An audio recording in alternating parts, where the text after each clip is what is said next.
கருப்பும் இவை நான்கும் கலந்துனக்கு நான் தருவேன் கோலம் செய் துங்க கரிமுகத்து தூமணியே நீ எனக்கு சங்கத்தமிழ் மூன்றும் தா. சரஸ்வதி நமஸ்தூபியம் வரதே காமரூபிணி வித்யாரம்பம் கரிஷ்யாமி சித்திர் பவித்து மேசதம். வணக்கம், என்னுடைய பெயர் கவி நிரஞ்சனா சுரேஷ். இப்பொழுது நான் எடுத்துக்கொண்டிருக்கிற தலைப்பு பஞ்சபுராணம் பற்றிய ஒரு அறிமுகம். பஞ்சபுராணம் அப்படிங்கிறது 5 புராணங்களை கொண்ட ஒரு தொகுப்பு. 5 பதிகங்கள் உண்டு.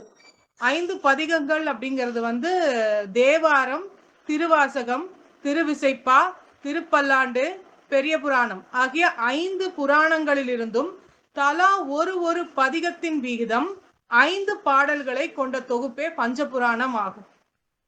இப்ப ஏன் பஞ்சபுராணம் பாட வேண்டும் அப்படின்னா, சிவபெருமானே அவங்களுக்கு பிடித்தது அப்படின்னு பார்க்கும்போது சொற்றமிழால் என்னை பாடுக அப்படின்னு சுந்தரருக்கு அவரிட்ட கட்டளை. ஆக தமிழ் மேல் கொண்டிருக்கிற காதல் என்ன அப்படிங்கிறது நமக்கு தெளிவாக புலப்படுகிறது. அதுவும் பக்தி சார்ந்த, பக்தியோடு இணைந்த தமிழால் பக்தி வளர்ந்தது, பக்தியால் தமிழ் வளர்ந்தது. ஸோ இது ரெண்டுமே ஒரு தண்டவாளத்தின் 2 பகுதிகளாக நம்ம எடுத்துட்டு போகலாம் அப்படின்னு என்னால சொல்ல முடியும். இப்ப பஞ்சபுராணம் அப்படிங்கிறது முதல்ல அநேகமா பார்த்தோம்னா சைவர்களாக பிறந்த அனைவருக்கும் திருமுறைகளை பற்றி தொகுப்பு தெரிந்திருக்க வேண்டும். திருமுறைகள் அப்படிங்கிறது நமக்கு கொடுத்திருக்கப்பட்ட ஒரு பெரிய பொக்கிஷம் என்றே சொல்லலாம். திருமுறைகள் நம்மளுடைய சைவத்துல 12 திருமுறைகள் உண்டு. முதல் 7 திருமுறைகள் தேவாரம். தேவாரம் என்பது முதல் 3 திருஞான சம்பந்தரால் இயற்றப்பட்டது. பிறகு அடுத்த 3 அப்பர் பெருமானால் இயற்றப்பட்டதும், அடுத்தது 7ஆம் திருமுறை சுந்தரமூர்த்தி நாயனார் சுவாமிகளால் இயற்றப்பட்டதும். திருமுறை அந்த 1 முதல் 7 வரை உள்ள திருமுறைகளை தேவாரம் என்று குறிப்பிட்டிருக்கிறார். 8ஆம் திருமுறையாக திகழ்வது நம்மளுடைய திருவாசகம். மாணிக்கவாசக சுவாமிகளால் அருளப்பட்ட திருவாசகம் என்றும் நூல். அதுக்கப்புறமா திருவிசைப்பா, திருப்பல்லாண்டு, அது 9ஆம் திருமுறையாகவும், 10ஆம் திருமுறையாக திருமந்திரமாகவும், 11ஆம் திருமுறையாக பல ஆசிரியர்கள் பாடிய பல நூல்களை குறிப்பிட்டிருக்கிறார்கள். 12வது பெரிய புராணம். இது அளவில் மிக சிறிய புராணம் என்றாலும் அடியார்களை பற்றி பாடுவதனால், அடியார்கள் எங்க இருக்கிறாங்க, அடியார்கள் மனதில் தான் இறைவன் குடியிருக்கிறார்.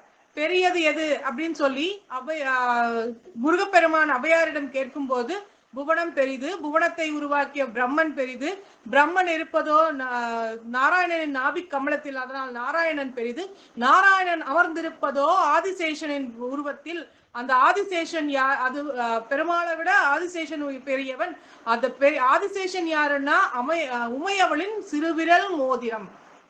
உமையவள் எங்கிருக்கிறாள் அப்படின்னா சுவாமியின் சரிபாதியில் உள்ளாள். அப்போ சுவாமி தான் பெருசா அப்படின்னா, சுவாமி எங்கிருக்காருன்னா அடியார்களாக நம்முடைய மனதில் குடியிருப்பவர் நம் பெருமாள். ஆக அடியார்களுடைய மனம் ரொம்ப பெரிய விஷயமாக கருதப்படுகிறது. அப்போ அந்த பெரிய புராணம் அப்படிங்கறதுக்கான பெயர் வர காரணம், அடியார்களை பற்றிய பல குறிப்புகள் அதுல இருக்கு. அவர்களுடைய வாழ்க்கை வரலாறு அப்படி இருக்கு. இன்னைக்கு நம்ம எடுத்து பார்த்தோம்னா இப்படியெல்லாம் பக்தி செய்திருக்கிறார்களா? அப்போ பக்தினா என்ன? நம்ம போய் ஒரு 5 ரூபாய்க்கு ஒரு கல்பூரம், ஊதுபத்தி 50 ரூபாய், 100 ரூபாய்க்கு ஒரு தேங்காய் பழ கூடை வாங்கிட்டு போய் சுவாமிக்கு படைக்கிறதெல்லாம் பக்தி அப்படிங்கிறது நம்ம இந்த காலத்துல இளைஞர்கள், குழந்தைகள் அனைவருக்கும் கற்றுத்தர வேண்டிய ஒரு பெரிய பாடம். பெரிய புராணம் என்பது ஒரு பெரிய பொக்கிஷத்தில் புதைந்துள்ளது. அதையெல்லாம் நம்ம தோண்டி எடுக்கணும். நம்ம குழந்தைங்களுக்கு, அடுத்த தலைமுறைக்கு கொண்டு போய் நம்ம கொடுக்க வேண்டியது பெரியோர்களுக்கு நம்முடைய கடமையும் கூட. அப்போ நமக்கு தெரிஞ்சிருந்தா தானே நம்ம சொல்லி கொடுப்போம். அப்ப நமக்கு தெரியறதுக்கான வாய்ப்புகள் வரும்போது நாம் அதை தெளிவாக பத்திரமாக பிடித்துக் கொள்ள வேண்டும். சிவபெருமானை கும்பிடுவதற்கு நம்ம நினைக்கிறோம் அப்படிங்கிறத விட சிவபெருமான் நினைத்தால்தான் முடியும். அவன் அருளாலே தான் அவன் தாளை வணங்க முடியும். இது மாணிக்க வாசக பெருமான் கூறியது. சத்தியமான வாக்கு, சத்தியமான வாக்கு. அவன் அருளாலே தான் அவன் தாளை வணங்க முடியும். ஆக நம்ம சிவன் நீங்க அதை பண்ணாதான் நான் உங்களை வர வைப்பேன், நான் இதை பண்ணும் அதை பண்ணும் பெருசு பெருசா ஒண்ணு எதிர்பார்க்க மாட்டார். நம்மிடம் இருக்கக்கூடிய உயிரினங்கள், சின்ன உயிரினத்திலிருந்து பெரிய உயிரினம் வரைக்கும் அன்பு கொடுத்தால் சிவபெருமான் நம்மிடம் ஓடோடி வருவார். அன்பே சிவம், சிவமே அன்பு. அப்ப அன்பு அப்படிங்கறது நம்ம ஒவ்வொரு ஜீவராசிகள், நம்ம கூட இருக்கிற நாயாகட்டும், கோழியாகட்டும், பசுவாகட்டும், ஒரு வயோதிகராகட்டும், வீட்டுல இருக்கிற பெரியவங்கல இருந்து குழந்தைங்கள இருந்து எல்லாத்துக்கும் அன்புங்கிற ஒன்ன வெளிப்படுத்தினால் சிவபெருமான் நம்மிடம் சேர்வார். இது நிச்சயமான உண்மை. அன்பே சிவம், சிவமே அன்பு. ஆக இந்த சிவபெருமானை பற்றி தெரிந்து கொள்வதற்கு 12 திருமுறைகளை படிக்க நமக்கு காலம் பற்றாக்குறையாக உள்ளது. இக்காலகட்டத்தில் 2 பேருமே உழைக்க வேண்டியதாக உள்ளது. குழந்தைகளுக்கும் சரியா சொல்லிக் கொடுக்க முடியாது. அது ஒப்புக்கொண்டுதான் அந்த காலத்திலே பெரியவர்கள் பஞ்சபுராணத்தையாவது பாடுங்க அப்படின்னு சொல்லி நம்ம பெரியவர்கள் வகுத்துள்ளார். தேவாரத்துல நிறைய பாடல்கள் உண்டு. ஆனால் சிவாலய முனிவர் என்பவர் தினமும் திருமுறைகளை கற்க வேண்டும் என்ற ஆவலோடு தேவாரத்தை படிக்கும் பட்சத்தில் ஒரு நாள் 24 மணி நேரம் அவருக்கு போதவில்லை. அந்த தேவாரத்தை படிக்க அந்த 24 மணி நேரம் போதா குறையினார். சிவபெருமானை நோக்கி தவம் இயற்றி தினந்தோறும் இந்த தேவாரத்தை படிக்கக்கூடிய அருளை எனக்கு தர வேண்டும் சொல்லி கேட்கும் போது சிவபெருமான் ரீடைரக்ட் பண்ணி விட்டுட்டார். யாருக்கிட்ட? அகத்திய முனிவர்கிட்ட பண்ணிட்டார். அகத்தியரிடம் போய் கேள், அவர் உனக்கு சரியான வழியை காண்பிப்பார் என்று கூறி அவரிடம் செல்ல உத்தரவிட்டார்.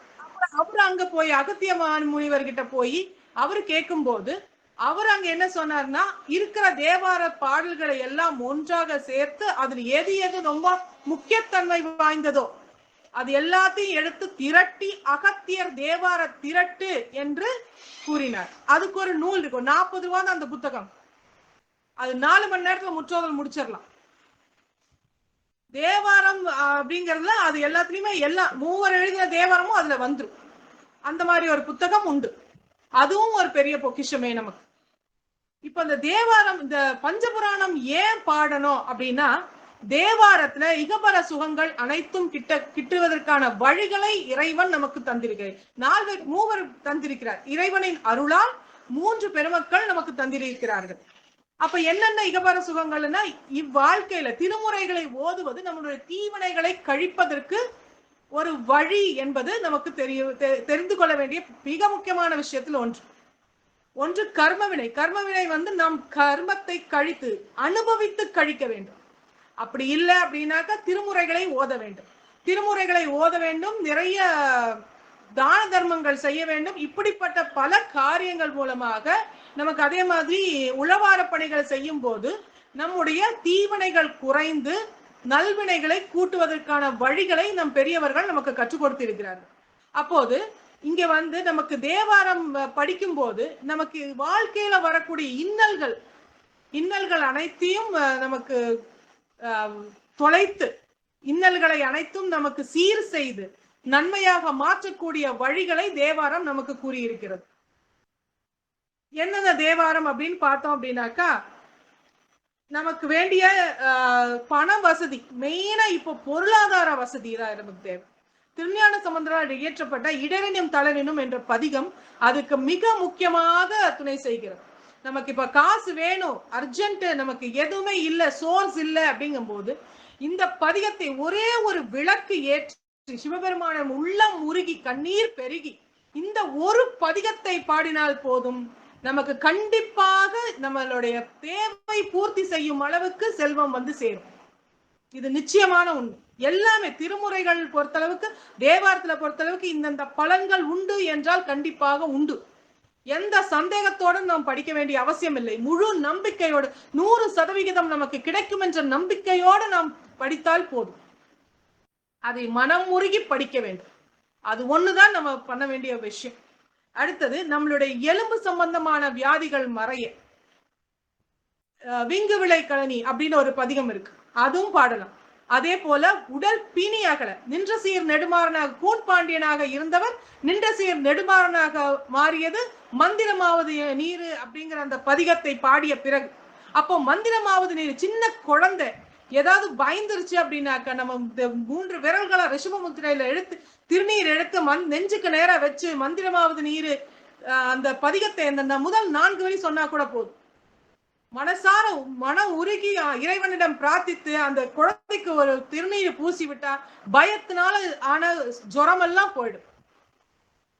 அதே மாதிரி நமக்கு திருமண தடைகள் விலக அதுக்கும் பதிகங்கள் உண்டு. குழந்தை நன்மக்கள் குழந்தை பெறுவது பாக்கியம் என்பதை விட நன்மக்களை பெறுவதுதான் பாக்கியம் நமக்கு.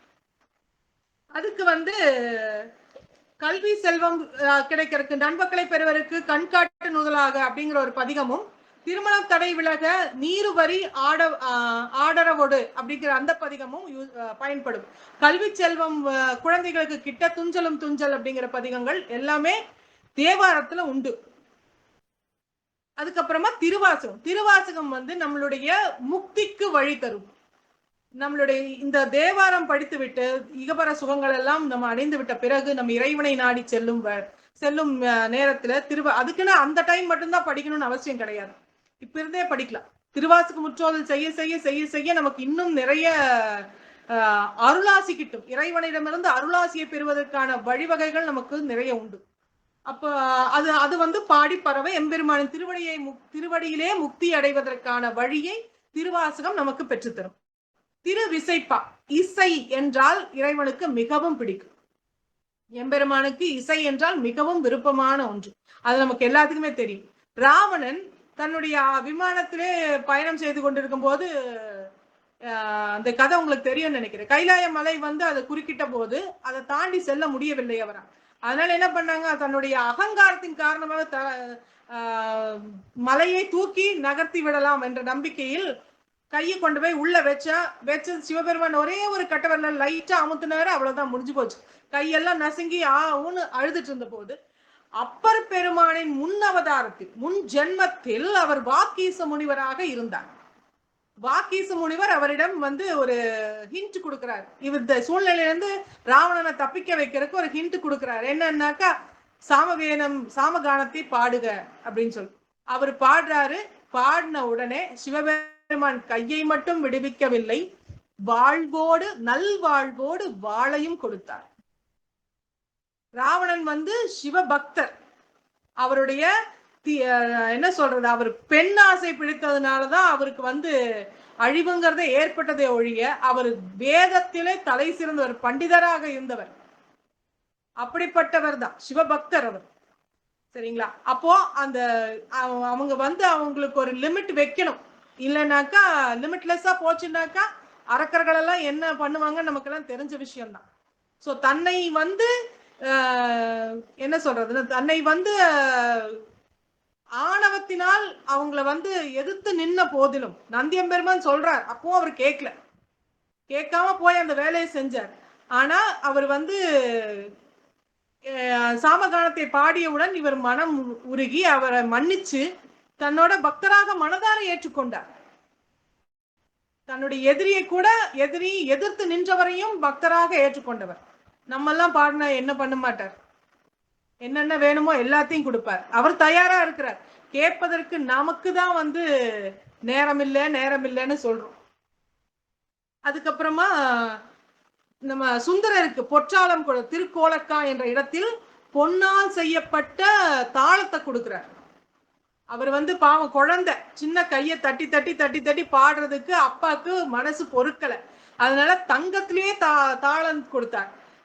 அம்மா கேட்கிறார், தங்கத்துல அபஸ்வரம் தானே சுவாமி வரும், எப்படி ஸ்வரம் நல்ல இதா வரும் அப்படின்னு கேட்கும் போது அவருக்கு சரி கொடுக்கிற வேகத்துல ஒரு உயர்ந்த ஒரு இதுல பொண்ணுல கொடுத்துட்டோம் அப்படின்னு சொல்லிட்டு அப்புறம் ஓசை கொடுத்தார்.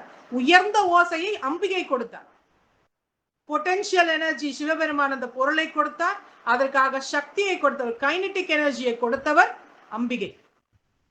அதுக்கப்புறம் அவர் தாளம் தட்டி நல்லா பாட ஆரம்பிச்சிட்டார். இசையோட முக்கியத்துவத்தை நாம் இதன் மூலமாக தெரிந்து கொள்ள வேண்டும். சுந்தரர்கிட்டையும் அப்படிதான் சொன்னார். சுந்தரர் சிவபெருமான் அபிஷேக பிரியர்னு நமக்கு எல்லாத்துக்குமே தெரியும். ஆனா அவர் எனக்கு அந்த கோயிலை கட்டி இந்த கோயிலை கட்டி அந்த அபிஷேகம் இந்த அபிஷேகம் இதெல்லாம் எதுவுமே கேட்கல. சுந்தர தமிழால் எம்மை பாடுக, நீ சூட்டும் பாமாலையே எமக்கு அர்ச்சனையாகும் அப்படின்னு சொல்றார். அதுல நமக்கு என்ன தெரியுது, பாட்டு பாடினா போதும், சிவபெருமானுக்கு அதுதான் பிடிக்கும். ஒரு கோயில் பூட்டி இருக்குதா, ஒண்ணும் பண்ண வேண்டாம், முன்னாடி நின்று நல்ல சிவபெருமான நினைச்சு இந்த பஞ்ச புராணத்தையும் பாடினாலே போதும். அதுக்கப்புறமா திருவிசைப்பா, திருவிசைப்பா இப்ப சொன்னது. திரு பல்லாண்டு, பல்லாண்டு பல்லாண்டு காலம் இந்த வழிமுறைகள், வழிமுறைகள் என்றால் பக்தி வழிமுறைகள், பாடி பரவ திருவிழாக்கள், பண்டிகைகள், பூஜைகள், புனஸ்காரங்கள் வழி வழியாக பல்லாண்டு பல்லாண்டு பல்லாண்டு காலம் இது நடைபெற வேண்டும் என்பதற்காக இறைவனை போற்றி பரவுவதற்காக கொடுக்கப்பட்டது திருப்பல்லாண்டு. அடுத்தது பெரிய புராணம். பெரிய புராணம் வந்து நமக்கு தெரிந்தது, முதலே தெரிந்த விஷயம்தான். அடியார்களின் பெருமையை உணர்த்துவதற்காக பாடப்பட்டது பெரிய புராணம். பெரிய புராணம்ல வந்து அடியார்களின் சும்மா சாதாரணமா எந்த சுவாமி போனா, சுவாமி மட்டும் தனியா போனா அந்த பக்தருக்கு, அந்த நாயன்மாருக்கு கஷ்டம்தான். அம்பிகையோட கூட போனா அம்மா பாத்துக்குவா கொஞ்சம் கஷ்டத்தை. கண்ணப்ப நாயனார் எடுத்துக்கலாம். கண்ணப்ப நாயனார் கண்ணை தோண்டி வச்சார். அவருடைய வாழ்க்கையை நாம் கற்றுக்கொள்ள வேண்டும். அவரோட அன்பு, எவ்வளவு காதல் இறைவன் மேல் வைத்திருக்கிறார் என்பது நமக்கு அவர் மூலமாக நமக்கு தெரியுது. அதே மாதிரி இளையான்குடி நாயனார், அவரு வந்து விவசாயி குடும்பத்துல சேர்ந்தவர். காலையில போய் நெல்லு வயல்ல விதைச்சிட்டு வர்றார். சாயந்தரம் மாலை இரவு நேரம் வந்து எல்லாம் வெள்ளம் வந்துருச்சு. வெள்ளம்னா நிறைய மழை, வெள்ளம்னா ஆற்றுல இருந்து வெள்ளம் வரல, மழை, நிறைய மழை பெய்த காரணத்தினாலே அங்க வந்து வீடெல்லாம் ஒழுகுது. வீட்டுல வந்து அரிசி பருப்பு எதுவுமே இல்லை. தினந்தோறும் சிவனடியாருக்கு உணவு படைத்து விட்டுத்தான் அவர் வந்து உணவு சாப்பிடுவதாக வழக்கம். ஆனா அன்னைக்கு சாயந்தரம் வரைக்கும் வரல, நல்லபடியா யாரும் வரலையே நினைச்சிட்டு இருந்தாங்க. அதுக்கப்புறம் பார்த்தா இரவெல்லாம் படுக்க போனதுக்கு அப்புறம் சிவபெருமான் அடியார்களாக வருகிறார். அடியாராக வரும்போது அவர் வீட்டுல எதுவுமே இல்லை, அரிசி இல்லை, பருப்பு இல்லை, ஒண்ணும் இல்லை, விறகு கூட இல்லை. என்ன பண்ணாரு, அந்த மனைவி இருக்காங்க பாத்தீங்களா, நம்ம வந்து ஒரு குடும்பத்துல கணவர் மட்டும் செய்யணும் அப்படின்னு நினைச்சா பத்தாது, கூடவே மனைவியும் அதுக்கு ஒத்துழைத்தால்தான் அந்த குடும்பத்துல பக்தி அப்படிங்கறது மூலமாக தானம் தர்மம் அந்த மாதிரி நிறைய விஷயங்கள் செய்து கொண்டே போகலாம். அம்மையார் சொல்றாங்க, அந்த வீட்டுல அம்மா சொல்றாங்க, நீங்க காலையில போய் விதைச்சிட்டு வந்தீங்க இல்லையா, அது இப்ப மழை பெஞ்சிருக்கு, அதனால மிதந்துட்டு தான் இருக்கும், அதை எடுத்துட்டு வாங்க, விதைச்ச நெல்லு அதை எடுத்துட்டு வாங்க, நான் ஒரு கூடை தர்றேன், அந்த தட்டை கூட மாதிரி கொஞ்சம் மூங்கில் கூட, அதுல போய் இப்படி வலிச்சா தண்ணி எல்லாம் வடிஞ்சிட்டு நெல்லு மட்டும் மேல நிற்கும், அதை எடுத்துட்டு வாங்க அப்படின்னு சொல்லிட்டு அதை இது பண்றதுக்குள்ள இங்க வீட்டுல மேல சட்டம் வச்சு சொல்லியிருப்பாங்க இல்லையா, அப்பெல்லாம் பெரிய பெரிய மரக்கட்டைகள் வைத்து தானே வீடு கட்டி இருப்பாங்க, குடிசை வீடு. அப்ப அங்க உள்ள இருக்கிற விறகு எடுத்து வெட்டி வச்சிருந்திருக்கிறாங்க. கீரை பின்னாடி பக்கம் கொள்ள பக்கமா இருக்கிற கீரைகள் எல்லாம் பிடுங்கி அதை ஒரு தனியா இது பண்ணிட்டு அதை ஒரு தனியா சமைக்கிறதுக்கெல்லாம் ஏற்பாடு பண்ணி வச்சிருக்காங்க. எப்படி வந்து அந்த நெல்லுக்கு வந்ததையுமே அதை குத்தி சீக்கிரமா சுத்தம் பண்ணி சாப்பாடு வடிச்சு அவங்களுக்கு கீரையோட வச்சு சமைச்சு கொடுத்துட்டாங்க. இப்போ வீட்டுல நம்ம இல்ல அப்படிங்கறது கொடுக்கணுங்கிற மனம் மட்டும்தான் வேணும். வீட்டுல பொருள் இருக்குதோ இல்லையோ அதை அப்புறம் பாத்துக்கலாம், முதல் நமக்கு கொடுக்க வேண்டும் என்ற மனம் நமக்கு வேணும். அப்படின்னா அந்த மனமே நாம் கொடுப்பதற்கான மார்க்கத்தையும் காண்பிக்கும். அப்போ ஒரு குடும்பத்துல என்ன பொருள் இல்லைனாலும் நம்ம கொடுக்கணுங்கிற எண்ணம் இருந்துச்சுன்னா அதற்கான வழியை இறைவன் காண்பிப்பார். இளையான்குடி நாயனாருடைய வாழ்க்கை வரலாறு. அதே மாதிரி பிள்ளைக்கரியை கேட்டார், அதையும் கொடுத்தாங்க. திருதொண்ட நாயனார் பிள்ளைக்கரியை கொடுத்தார். அதுக்கப்புறமா கலிய நாயனார் வந்து தன்னுடைய ரத்தத்தை அவர் வந்து எண்ணெய் வியாபாரி, நல்ல வசதியா இருந்தவர், எண்ணெய் வியாபாரம் பண்ணிட்டு இருந்தாரு, எல்லாம் பண்ணிட்டு இருந்தாரு. அப்புறம் கோவிலுக்கு விளக்கேத்திட்டு இருந்தாங்க. அப்புறம் அவருடைய பொருளாதார நிலை சிறிது சிறிதாக சரியும் போது அவர் வந்து அவர்கிட்ட காசு இல்லை, கடன் வாங்குறாரு, எல்லாம் கடைசியில எதுவுமே இல்லாத சூழ்நிலைக்கு ஜீரோக்கு வந்துட்டார். அப்ப என்ன பண்றாரு, அவரோட ரத்தத்தை எடுத்து விளக்குல ஊற்றி விளக்கேற்றி வைக்கிறார். அப்ப எவ்வளவு பெரிய விஷயம், நம்ம பண்றதெல்லாம் பக்தியா அப்படின்னு சொல்லி கேட்டோம்னா நம்ம சந்தோஷம் வரும். அதுக்கப்புறமா வந்து நமக்கு தேவையான என்னென்ன நமக்கு தேவையோ அதை கொடுப்பதற்கு இறைவன் தயாராக இருக்கிறார். அவர் வந்து ஒரு கஷ்டத்தை கொடுக்கிறார் அப்படின்னா நம்முடைய தீவனையை அகற்றுகிறார் என்பதுதான் அதுக்கு பொருள். பிட்டுக்கு மண் சுமந்தார் இல்லையா சுவாமி, அங்க அந்த அம்மா வந்திப்பாட்டு, வந்திப்பாட்டியோட புட்டெல்லாம் ஒரு புட்டு கூட முழுசா வரல. புட்டு வந்து பிரிஞ்சு பிரிஞ்சு வந்தா அது சிவபெருமானுக்கு. அப்ப புட்டு நல்ல புட்டா இருந்தா அது வித்து மறுநாள் காசு வேணும் இல்லையா, அதுக்காக பண்ணிட்டு இருக்கும் போது அந்த உதிர்ந்து உதிர்ந்து வர்ற புட்டு எல்லாம் எல்லா புட்டும் உதிர்ந்து உதிர்ந்து தான் வந்தது. அதுக்கு என்ன காரணம் அப்படின்னு கேட்டா, அவர் வந்து சிவபெருமான் ஏன் புட்டு நல்லா வர வைக்காம எல்லாத்தையும் பொடி பொடி ஆக்குனார்னா, அவருடைய தீவினையை கழிப்பதற்காக. ஒரு கஷ்டத்தை கொடுக்குறாங்க அப்படின்னாக்கா அந்த கஷ்டம் வந்து நம்ம ஏத்துக்கிட்டு நம்ம செய்யறோம், அதை வந்து நம்ம அனுபவிக்கிறோம் அப்படின்னாக்கா நம்மளுடைய தீவினைகள் கழியுது அப்படிங்கறத நம்ம மனசார தெரிஞ்சுக்கணும். நிறைய பேர் சொல்லுவாங்க சிவபெருமான் வந்து நம்ம கூப்பிட்டோம் அப்படின்னாக்கா அவங்களுக்கு கஷ்டம் தீராது, கஷ்டத்தை கொடுப்பார், சோதிப்பார், அதெல்லாம் வந்து இருக்கும். ஆனா அவர் சோதிக்கிறது அவர் வேலை கிடையாது. நம்ம செஞ்ச வினையை நமக்கே நம்ம தான் அறுக்கிறோம். நம்ம விதைச்சோம், நம்ம தான் அறுக்கிறோம். அது எத்தனை ஜென்மமா இருந்தாலும் நம்ம தான் அறுத்தாகணும். அதை நம்ம வந்து மனதார ஒப்புக்கொண்டு ஆக வேண்டும். சரி, இப்போ அந்த பஞ்சபுராணத்தை எப்போது பாட வேண்டும் என்றால், சிவபெருமானுக்கு நடக்கக்கூடிய பூஜைகள், அபிஷேகங்கள், ஆராதனைகள் எல்லாம் முடிஞ்சதுக்கு அப்புறம் கடைசியா தீபாராதனை காமிக்கிறதுக்கு முன்னாடி பஞ்சபுராணம் பாடுங்க அப்படின்னு சொல்லுவாங்க. இல்ல அர்ச்சகர்கள் வந்து அந்த இசை யாராவது பாடுறவங்க தான் பாடுங்கன்னு சொல்லும் போது அப்போ அந்த சமயத்துல பஞ்சபுராணங்களை பாட வேண்டும். பாடுவதற்கு முன்பு விநாயகர் துதி, முருகன் துதி, அடுத்தது நால்வர் துதி.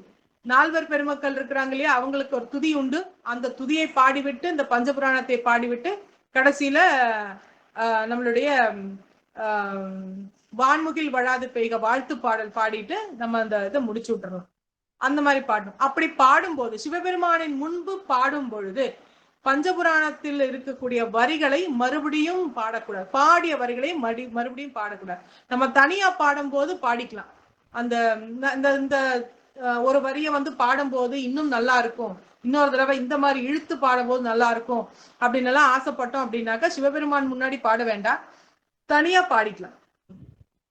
பிடியதனொரு உமை கொளமிகு கரியது வடி கொடுத்தனதடி வழிபடும் அவரிடர் கடி கணபதி வர அருளினன் மிகு கொடை வடிவினர் பயில் வலி வலமுழையிறையே. முருகன் துதி. அஞ்சு முகம் தோன்றின் ஆறு முகம் தோன்றும், வெஞ்சமரில் அஞ்சேல் என வேல் தோன்றும், நெஞ்சில் ஒரு கால் நினைக்கின் இருகாலும் தோன்றும், முருகா என்று ஓதுவர் முன். நால்வர் துதி. ஊழியர்கோன் வெப்பொழித்த புகலியர்கோன் கழல் போற்றி, ஆழிமிசை கல்மிதப்பில் அணைந்த பிரானடி போற்றி, வாழி திரு நாவலூர் வந்தொண்டர் பதம் போற்றி, ஊழிமலி திருவாத ஊரர் திரு தாழ் போற்றி. தேவாரம். தோடுடைய செவியன் விடையேறியோர் தூவெண்மதி சூடி, காடுடைய சுடலை பொடி பூசியன் உள்ளம் கவர் கள்வன், ஏடுடைய மலரான் முனை நாள் பணிந்தேத்த அருள் செய்த, பீடுடைய பிரமாபுரமேவிய பெம்மாணிவனன்றே.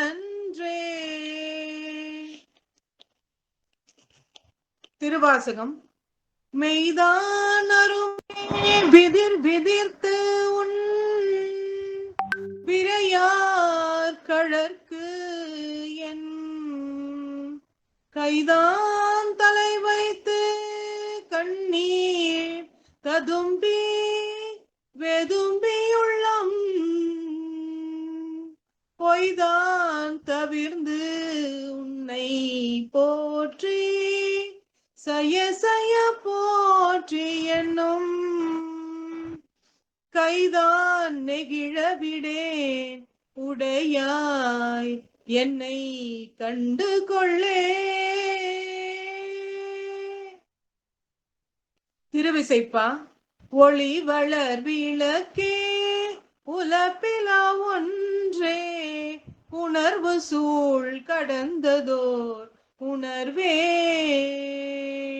தெளிவளர் பளிங்கின் திரள்மணி குன்றே சித்தத்துள் தித்திக்கும் தேனே அழிவளருள்ளத்து ஆனந்த கனியே அம்பலமாடரங்காக வெளிவளர் தெய்வ கூத்துகந்தாயை தொண்டனே விளம்புமா விளம்பே. திருப்பல்லாண்டு. மன்னுகத்தில்லை வளர்கணம் பக்தர்கள் வஞ்சகர் போயகல பொன்னின் செய் மண்டபத்து உள்ளே புகுந்து புபனி எல்லாம் விளங்க அன்னநடை மடவாள் உமைக்கோ நடியோ முக்கருள் புரிந்து பின்னை பிறவி அருக்க நேரி தந்த பித்தர்க்கு பல்லாண்டு கூறுதுமே. பெரிய புராணம். உலகெல்லாம் உணர்ந்து ஓதற்கரியவன் நிலவுலாவிய நிர்மலி வேணியன் அழகிர் சோதியன் அம்பலத்தாடுவான் மலர் சிலம்படி வாழ்த்தி வணங்குவாம். திருச்சிற்றம்பலம். தில்லையம்பலம்.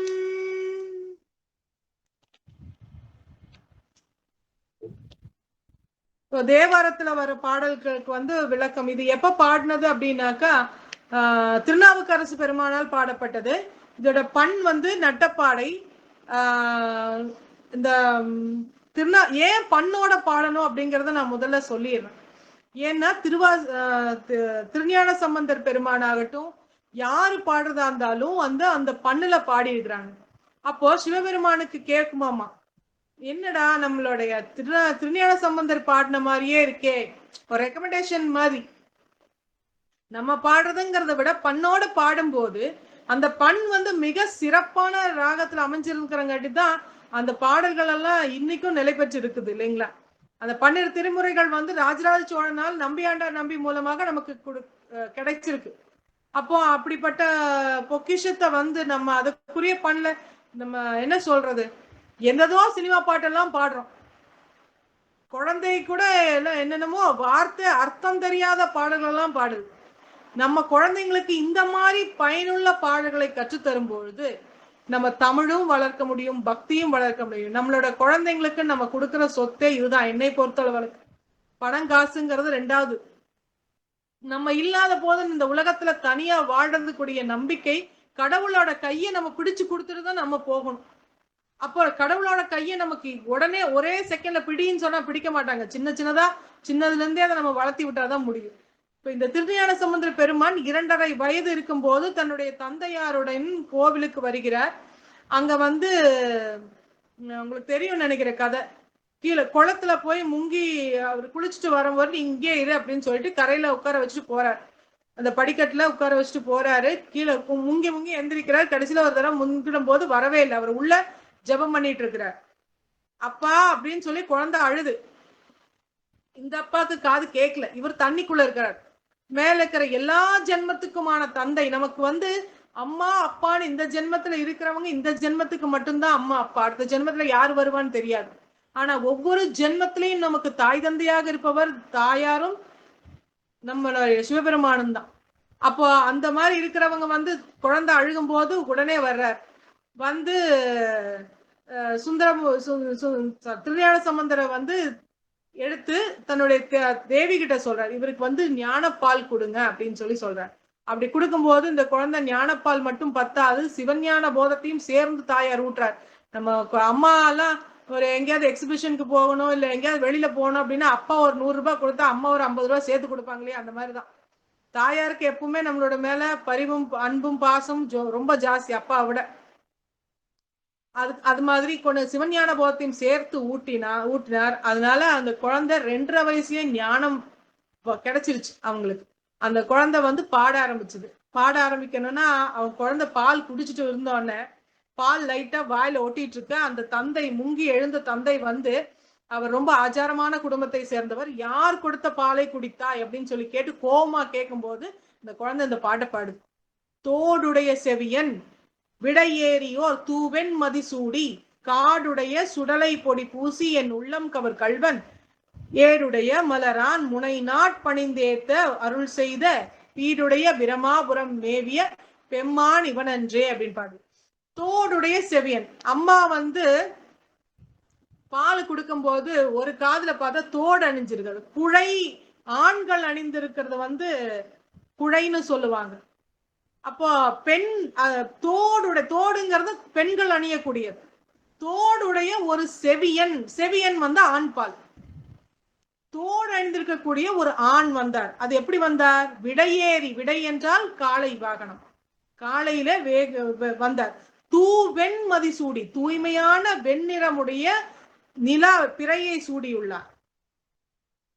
காடுடைய சுடலை பொடி பூசி, சுடுகாட்டுல இருக்கிறவரு அவர் என்ன பண்ணாரு? அந்த சாம்பளத்தானே பூசிட்டு இருக்கிறாரு. அதனால காடுடைய சுடலை பொடி பூசி, சுடலை பொடினா பிணத்தை எரித்த சாம்பலை பூசி கொண்டிருக்கிறார். என் உள்ளம் கவர் கல்வன், அவருக்கு மேல பாருங்க, அந்த ஒரு செகண்ட் பார்த்ததுலயே அவருக்கு முன்ன என்ன சொல்றது, ஞானத்தினால அவர் வந்து உள்ளம் கவர் கல்வன் அப்படின்ட்டார். ஏடுடைய மலரான், ஏடுடைய மலரான்னா தாமரை மலர்கள் இதழ்களை ஏடு அப்படின்னு சொல்லுவாங்க. அப்போ அது தாமரை மலர் மேல உட்கார்ந்து இருக்கிறார். யாரு? பிரம்மதேவர் உட்கார்ந்து இருக்கிறார். அவருக்கு முனை நாள், முன்பு ஒரு நாள் அவரை சிவபெருமானை பிரம்மதேவர் பணிய அவருக்கு படைப்பு தொழிலை அருள் செய்தார். அடுத்தது பீடுடைய பிரமாபுரம் மேவிய பெம்மானிவன் என்றேன்னா, ஊழிக்காலத்திலே பிரம்மாபுரம், அதாவது சீர்காழியம்பதி, அதுதான் பிரம்மாபுரம்னு முதல்ல சொல்லப்பட்டிருந்தது. இப்ப சீர்காழின்னு சொல்றாங்க. திருஞான சம்பந்தர் பிறந்த ஊரும் அதான் சீர்காழியம்பதி. அந்த ஊர் தான் வந்து அழியாத, ஊழிக்காலத்துல அழியாத ஊரங்களாமா. மறுபடியும் பிரம்மதேவர் வந்து அங்கிருந்துதான் படைப்பு தொழிலை துவங்குவதாக ஒரு புராண செய்தி உண்டு. அங்க ஏடுடைய மலரான் முனை நாட்பணிந்தேத்த அருள் செய்த பீடுடைய பிரம்மாபுரம் மேவிய பெம்மான் இவனன்றே. இந்த பிரம்மாபுரத்துல அவர் இருந்து படைப்பு தொழிலை செய்தவர் அவர்தானே அப்படின்னு சொல்றார். சிவபெருமான் ஒரே வரியில சொல்லல. அப்படி சொல்லி இருந்தா அவர் மேல அந்த ஞான பால் சாப்பிட்டதுக்கான அர்த்தமே இருந்திருக்காது. இத்தனை விளக்கம் கொடுக்கிறார். அதை தொடர்ந்து இன்னும் 10 பாடல்கள். இது வந்து முதல் பாடல், அவர் பாடிய முதல் பாடல். இன்னும் நிறைய இருக்கு. அந்த 10 பாடல்கள் இருக்கும். அவர் வந்து 10 பாடல் அல்லது 11 பாடல் பாடியிருப்பார் எப்பவுமே திருஞான சம்பந்தர். இப்போ இது வந்து தேவாரம் அப்படிங்கறத அது முடிஞ்சிச்சு. பொருள் புரிஞ்சிச்சுங்களா? புரிஞ்சிருச்சு. அடுத்தது திருவாசகம். திருவாசகம் வந்து ஒருவர் எப்படி தெய்வத்தை வணங்குவது அப்படிங்கறதுக்கான இலக்கணம் இதுல கொடுத்திருக்கிறாங்க. மெய் என்றால் உடல், உடல் தான் அரும்பி, இப்பதான் அரும்பி இருக்கிற மலர் போல உள்ளம் அப்படி இருக்கணும், உடம்பு அப்படி இருக்கணும். விதிர் விதிர்த்து விரையார் கழற்கு, கடல் என்றால் கால் அணியக்கூடிய அணி, அவரோட திருவடியை சொல்றாங்க. மெய்தான் அரும்பி, மெய் அரும்பி இப்பதான் அரும்பி இருக்கு அப்படின்னு நினைச்சு விதிர்க்கணும். நீங்க ஏதாவது ஒரு கோவிலுக்கு போனீங்கன்னா அந்த சுவாமிய கிட்ட மூலஸ்தானத்துக்குள்ள போய் நின்று சுவாமி கும்பிடுற மாதிரி ஏதாவது உங்களுக்கு அனுபவம் இருந்ததுன்னா கண்டிப்பா இந்த அனுபவம் இருக்கு. அங்க போய் நின்னோம்னா நம்ம இது வேணும் அது வேணும் கேட்கவே மாட்டோம். சுவாமிய பக்கத்துல பார்க்கும்போது கண்ணீர் மட்டும்தான் வரும். அந்த நிலையை இவர் சொல்றாருங்க. மெய்தான் அரும்பி விதிர் விதிர்த்து உன் விரையார் கிழக்கு என் கைதான் தலைமேல் தான் தலை வைத்து, கைதான் தலை வைத்து கண்ணீர் ததும்பி வெதும்பி உள்ளம், என்னுடைய உள்ளத்துல எதுவுமே தோணல, கண்ணீர் தான் வருது. கடவுள்கிட்ட எனக்கு அது வேணும் இது வேணும்னு கேட்க முடியல, வாய் அதுக்கு வரமாட்டேங்குது. கடவுளை பார்த்துட்டோம், அதுக்கப்புறம் நமக்கு என்ன வேணும் அந்த நிலைக்கு போயிடுறோம். அதுக்கப்புறமா பொய் தான் தவிர்ந்து, இந்த நடிக்கிறதெல்லாம் வேண்டாம், பொய்யெல்லாம் தவிர்த்துட்டு நடிக்கிறதுன்னு நம்ம அங்க போய் சினிமால நடிக்கிற மாதிரி இல்ல, பொய்யானது தானே இந்த உலக வாழ்க்கையே, பொய்யானது தானே. சுத்தமாயா அசுத்தமாயான் இருக்கு. இப்ப நம்ம இறைவனை பற்றி நினைக்கிறது கூட மாயை தான், ஆனால் அது சுத்த மாயை. அசுத்த மாயை பொன்னையும் பொருளையும் தேடி ஓடுவது. அந்த பொய்யை தவிர்த்து, பொய்தான் தவிர்ந்து உன்னை போற்றி, அந்த பொய் அசுத்தமாயை என்னும் பொய்யை விலக்கி நிஜமான சுத்தமாயாகிய உன் கழலை பற்றி உன்னை தவிர்ந்து உன்னை போற்றி செய்ய செய்ய போற்றி என்னும் கைதான் நெகிழ விட, என் கைய விட்டுறாத, என் கைய விட்டுறாத, நல்லா கெட்டியா பிடிச்சுக்கப்பா அப்படின்னு சொல்லி நம்ம கும்பிடுறோம். நம்ம ஒரு இடத்துக்கு போறோம், புதுசா போறோம், இப்போ என்ன சொல்ற, இறைவனுடைய துணையை எப்பொழுதும் நமக்கு தேவையில்லையா, அதனால அவர் கெட்டியா பிடிச்சுக்கோங்க, என்னை தனியா விட்டுறாதீங்க, என் கைய நெகிழ விட்டுறாதீங்க அப்படின்னு. உடையாய் என்னை கண்டுகொள்ளே, நெகிழ விடேன் உடையாய் என்னை கண்டுகொள்ளே அப்படின்னு, என்னை பாத்துக்கப்பா அப்படின்னு சொல்லி மனம் உருகி உள்ளம் உருகி உடம்ப ஒரு சாதாரண நிலையில வைத்து கும்பிடுறாங்க. ரொம்ப ரொம்ப மனதை நெகிழ வைக்கக்கூடிய பாடல் இது, திருவாசக பாடல். இது பண் முல்லை தேம்பாவணி, ராகம் மோகன ராகத்துல பாடணும். அடுத்தது திரு விசைப்பா.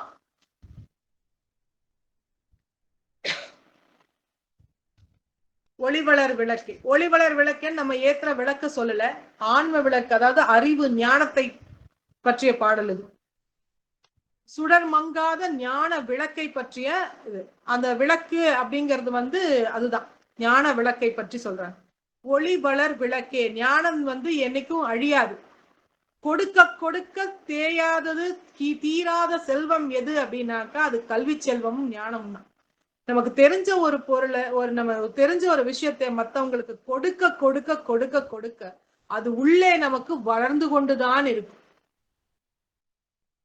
செல்வமோ மற்ற செல்வங்கள் எதுவுமே அந்த சிறப்பு இல்லை. கல்வி செல்வம் என்பது, ஞானம் என்பது ஜென்மாந்திர தொடர்புடையது, ஜென்மத்துக்கும் வரும். திருஞான சம்பந்தருக்கு 2.5 வயசு 3 வயசு ஞானம் வந்துருச்சு, அப்பர் பெருமானுக்கு 70 வயசுலதான் வந்துச்சு. இது ஏன் இந்த வித்தியாசத்தை காமிக்கிறார் அப்படின்னாக்கா, முன் ஜென்மத்திலிருந்து அவரு சம்பாதிச்சுட்டு வந்த ஞானம் இங்க சரி, இங்க இந்த this state is where you reap அப்படின்னு சொல்லி கடவுள் அவருக்கு ஞானத்தை கொடுத்து பண்றாரு. அந்த மாதிரி ஒளிவளர் விளக்கே, உலப்பிலா ஒன்றே, உலப்பு அப்படின்ற அழிவுன்னு அர்த்தம், அழிவில்லாத ஒன்றே, உணர்வு சூழ் கடந்ததோர் உணர்வே. உணர்வு சூழ் அப்படின்னா அதுக்கு எல்லை என்று ஒரு பொருள் உண்டு. உணர்வுக்கு எல்லையே இல்லாத அந்த எல்லையை கடந்த உணர்வே. வரம்பில் இன்பம் அப்படின்னா என்ன, வரம்பு இல்லாத இன்பம். வரம்பு அப்படின்னா இல்லாத அர்த்தம். வரம்பில் இன்பமாய் அப்படின்னு சொல்றோம் இல்லையா, அந்த மாதிரி எல்லையே இல்லாத உணர்வு உடையவர், கடந்த உணர்வு. தெளிவளர் பளிங்கின், தெளிவான பளிங்கு நிறத்துல, திரள்மணி குன்றே அப்படின்னா தெளிவான பளிங்கு நிறத்தை உடைய மணிகளை, நிறைய மணிகளை போன்ற வச்சு, குன்று அப்படின்னு நிறைய முத்து மாணிக்கம் பவளம் அந்த மாதிரி குமிச்சு வச்ச மலை எப்படி இருக்குமோ அந்த மாதிரி வச்சுட்டு, சித்தத்தில் தித்திக்கும் தேனே. சித்தம் என்றால் மனம்னு சொல்லலாம். ஆனா நம்மளுடைய கோவில்கள்ல 2 பாம்பு பின்னுன மாதிரி ஒரு சிலை இருக்கும், விநாயகர் சன்னதியில் இருக்கும், நாகர் சன்னதியில் இருக்கும்.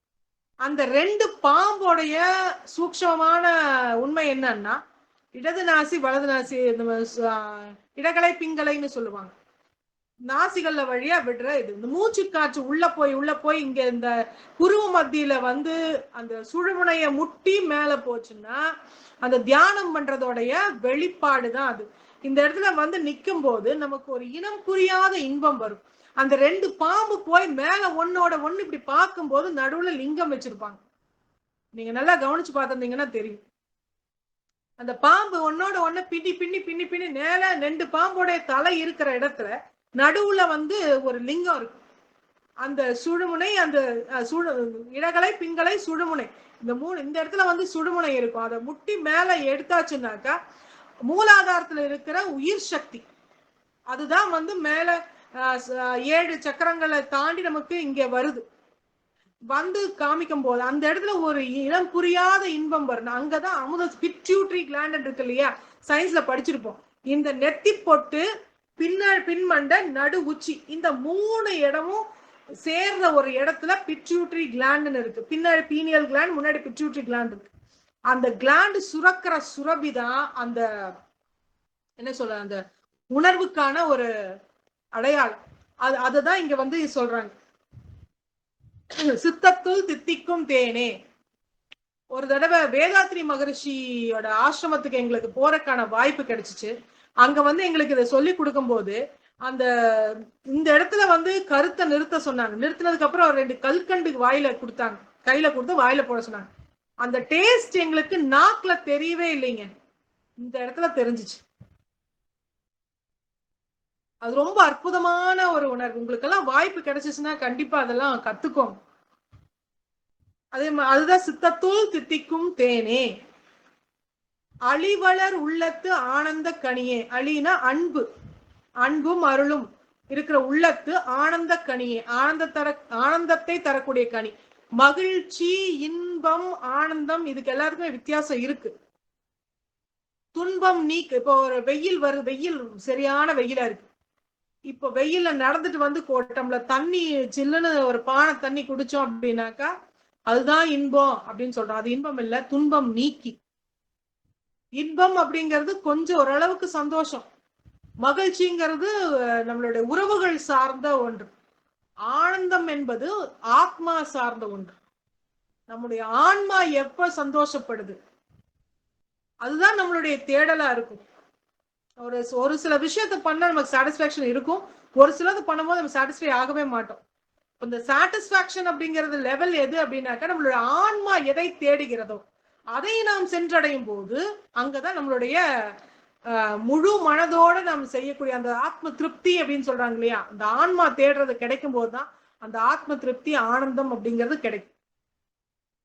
அதுதான் அன்பும் அருளும் உள்ளத ஆனந்த கனியே. அம்பலம் ஆடரங்காக. அம்பலம் என்றால் ஆடக்கூடிய இடம். ஆடரங்கன்னா நடராஜ பெருமான் ஆடுறாரு இல்லையா, அது சொல்றாங்க. வெளி வளர் தெய்வ. வெளி என்றால் விண், வானம். அதுல வளர தெய்வ கூத்து. கூத்து உகந்தாயை. அந்த கூத்து ஆடுறார் வானத்துல. நடராஜ பெருமான் நாட்டியம் ஆடிட்டு இருக்கிறதுனாலதான் உலகம் இயங்குது. அது வந்து உகந்தாயே அப்படிங்கறது அஜபா நடனம் சொல்லுவாங்க. அஜபா நடனம் என்ன, ஜபம் அஜபம் ரெண்டு இருக்கு. ஜபம்னா வாய், நம்ம வாய் வழியா சொல்றது. அஜபானா வாய் வழியா சொல்ல சத்தமே வராது. மூச்சு காற்று இருக்கு இல்லையா, நம்ம மூச்சு விடுறோம் இல்லையா, அது வந்து ஜபம் சொல்றது இல்லை, அது அஜபா நடனம். அந்த ஒரு உயிர் வந்து இந்த உலகம் இயங்குவதே நடராஜ பெருமானின் ஆடல் நாள். திருவாரூர்ல தான் அந்த நடராஜ பெருமான் ஆடல் நடனத்துக்கு பெயர் அஜபா நடனம் அப்படின்னு குறிப்பிட்டிருக்கிறாங்க பெரியவர்கள். விளம்புமா விளம்பே அப்படின்னாக்கா ஒரு வரம்பு இல்லாத பொருளே அப்படின்னு சொல்றது. எப்பவுமே விளங்கி கொண்டிருப்பவர், அழிவில்லாதவர், என் குணத்தான். அவர் வந்து என்ன சொல்றது, குணம் அப்படிங்கிறது தடக்க நிலையில இருந்து ஸ்வரூப நிலைக்கு வரும்போது அவர் என் குணத்தான். தடக்க நிலையில இருக்கும்போது குணாதீனன், குணமே குணம் அற்றவர். புரிஞ்சுச்சிங்களா? சோ அதனால அவருக்கு வந்து இப்படித்தான் அப்படின்னு டிஃபைன் பண்ணவே முடியாது. அந்த டெஃபினேஷன் எல்லாமே அவர் வந்து ஸ்வரூப நிலையில தான் நம்ம கொடுக்க முடியுமே தவிர தடத்த நிலையில் நம்மளால கொடுக்கவே முடியாது. சோ வெளிவளர் தெய்வ கூத்து உகந்தாயே தொண்டனே விளம்புமா விளம்பே. இதுதான், இது வந்து திருவிசைப்பால நமக்கு கொடுத்திருக்கிற விளக்கம். அடுத்தது திருப்பல்லாண்டுல மண்ணுகத்தில்லை வளர்க்கணம் பக்தர்கள். மண்ணுக அப்படின்னா வாழ்கன்னு அர்த்தம். மண்ணு உள்ள வரைக்கும் வாழணும் அப்படின்னு. மண்ணுகத்தில்லை வளர்க்கணம் பக்தர்கள் வஞ்சகர் போயகல. நம்ம பக்தர்கள் வளர்ந்து கொண்டே போக போக போக போக தீய எண்ணம் படைத்தவர்கள், தீய எண்ணம் போயிரும். வஞ்சகர் போயகல, தீய எண்ணம் படைத்தவர்களும் போய் அகன்று விடுவார்கள். பொன்னின் செய் மண்டபத்து உள்ளே புகுந்து, பொன்னால் செய்யப்பட்ட மண்டபம், அதாவது சிவபெருமானின் திருக்கைலாயம். அதுக்குள்ள போகும்போது சிவபெருமானுடைய இடத்திற்கு போகிறதுக்கு உள்ளே புகுந்து புவனி எல்லாம் விளங்க, உலகமெல்லாம் வியக்கும் வகையில், உலகமெல்லாம் விளங்கும் வகையிலே அன்னநடை மடவாள் உமைக்கோன் அடியோமுக்கு, அன்னநடை அன்னம் போல நடை நடக்கின்ற தாயார் பார்வதி தாயாரை மடவாள் அப்படின்னா பெண் என்று அர்த்தம். உமைக்கோன் அடியோமுக்கு, உமைக்கோன் உமையவள், உமையவளுக்கு அடியோமுக்கு அருள் புரிந்து என்னுடைய அடியார்களுக்கு அடியார் பெருமக்களுக்கு அருள் புரியணும் அப்படின்னு சொல்லி கேட்டுக்கிறாங்க. பின்னை பிறவி அறுக்க நெறி தந்த பித்தருக்கு பல்லாண்டு கூறுதுமே அப்படின்னா பின்னாடி வரக்கூடிய ஜென்மத்தை, ஜென்மாந்திர தொடர்பை அறுக்க வேண்டும். பின்னர் பிறவியே இருக்கக்கூடாது. யாருக்கிட்ட என்ன இருக்கோ அவங்க கிட்ட கேட்டாதானே கிடைக்கும். ஒரு 10 ரூபாய் கடன் கேட்கறா இருந்தாலும் அவங்க நம்ம போய் கேட்கறோம்னா அவங்க கிட்ட 10 ரூபாய் இருக்குமான்னு நம்ம பார்த்துட்டு தான் போய் கேட்கணும். யாருக்கு பிறவியே இல்ல, சிவபெருமானுக்கு பிறப்பும் இல்லை இறப்பும் இல்லை, அவருக்கு அம்மாவும் இல்லை அப்பாவும் இல்லை இல்லையா? அப்போ அவர்கிட்ட தானே பிறப்பா அறுக்க சொல்லி நம்ம முறையிட முடியும். அப்போ அந்த பின்னை பிறவி அறுக்க நெறி தந்த பித்தருக்கு பல்லாண்டு கூறுதுமே, அந்த பித்தன்னு சொல்லியிருக்கிறாங்க. ஏன் பித்தன்னு சொல்றாங்க? சுந்தரமூர்த்தி நாயனார் அவருடைய திருமணத்தின் போது திருமணத்தை நிறுத்தி நீ எனக்கு அடிமை அப்படின்னு சொல்லும் போது நீ என்ன பித்தனாட்ட உளர்ற, யாருக்கு யார் அடிமை அப்படின்னு கேட்கிறாங்க. அப்போ சுந்தரமூர்த்தி நாயனாருக்கு பொருள், அதாவது அந்த உண்மையெல்லாம் விளங்கினதுக்கு அப்புறம் என்னை பாடு அப்படின்னு சொல்லி கேட்கும்போது நான் என்ன பாடுறது உங்களை அப்படின்னு கேட்கும்போது நீ என்னை பித்தானதால முதல் சொன்ன, அதைவே முன்னாடி முதல் வரியா வச்சு பாடு அப்படின்னு சொல்லி சொல்றாங்க. அப்போ பித்தர் அப்படின்னா அந்த அவர் பாடுறதுக்காக மாத்திரம் இல்ல, நம்மளுடைய பக்தர்கள் யார் எதை கேட்டாலும் செஞ்சிருவார். அந்த மாதிரி ஒரு அன்புள்ளம் கொண்டவர் அவர். அதனால அவங்க பித்தர் அப்படின்னு சொல்லியிருக்காங்க.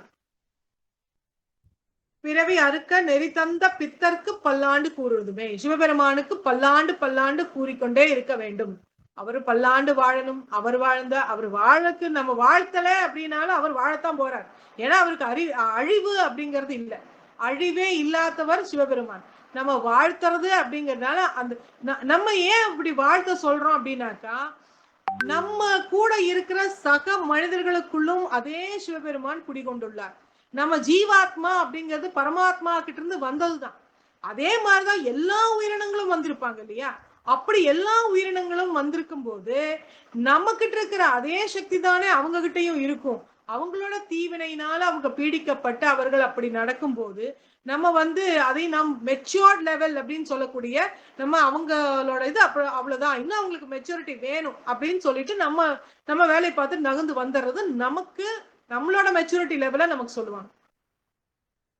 சரிங்களா? அப்போ எல்லா உயிரினத்திலும் அன்பு காட்ட வேண்டும். அதுதான் மிக முக்கியமாக சொல்வது. நம்ம பல்லாண்டு வாழ்க, வாழ்க வாழ்க பல்லாண்டு வாழ்க அப்படின்னு சொல்லும் போது எல்லாரும் வாழ்வாங்க. மத்தவங்களுக்கு வாழ்க வளமுடன் அப்படின்னு சொல்றோம். எல்லா வளங்களும் பெற்று இன்புற்று இருக்க வேண்டும் அப்படின்னு நம்ம மனசார வாழ்த்தும் போது அவங்களுக்கு ஏதாவது ஒரு கஷ்டம் வருது அப்படின்னா கூட அது விலகிடும். ஏன் அப்படின்னா நம்ம மனசார வாழ்த்துறோம். நமக்குள்ள இருந்து வாழ்த்துவது அதே சிவபெருமான் தான். புரிஞ்சுச்சிங்களா? பெரிய புராணம் அடுத்தது. உலகெல்லாம் உணர்ந்து ஓதற்கரியவன், உலகெல்லாம் உணர்ந்து உலகத்துல இருக்கிற எல்லாரும் உணரக்கூடியவர், ஓதற்கரியவன் அனைவரும் பாடக்கூடியவர், நிலவுலாவிய நீர்மலி வேணியன், நிலவு வைத்திருக்கக்கூடியவர், நீர்மலி வேணியன நீரையும் வைத்திருக்கக்கூடியவர். கங்கா நதியை சூடி இருக்கிறார் அல்லவா? கங்கை மேல இருந்து வரும்போது சிவபெருமான் தாங்கல அப்படின்னாக்கா கங்கை பாயிர பாய்ச்சல்ல உலகமே அழிஞ்சிருக்கும். ஃபேன் நமக்கு 1 2 3 4 5 5 பட்டன் கொடுத்துருக்காங்கல்ல, அந்த மாதிரி சிவபெருமானுடைய தலை முடி கங்கையை ரெகுலேட் பண்ணது. இங்க இந்த ஸ்பீடு போதும், இவ்வளவுதான் தாங்க முடியும் அப்படின்னு அவருக்கு தான் தெரியும். அப்போ கங்கையை சூடி இருக்கிறார், நிலவை வைத்திருக்கிறார். அழகில் சோதியன், அழகு அப்படிங்கிறது அழகு கிடையாது, அழகுங்கிறது யூனிட். அழகுகள் யூனிட் அப்படின்னு சொல்லுவாங்க இல்லையா? அந்த அழகில் சோதியன், சோதி வடிவானவர். நம்ம தீபம் ஏத்துற தீப ஒளியிலையும் இருப்பார். பெருமாளுக்கும் பிரம்மதேவருக்கும் புலப்படாத வகையில ஜோதி ஸ்வரூபமாக மலையை விட உயர்ந்த ஜோதியாகவும் அவர்னால் இருக்க முடியும்.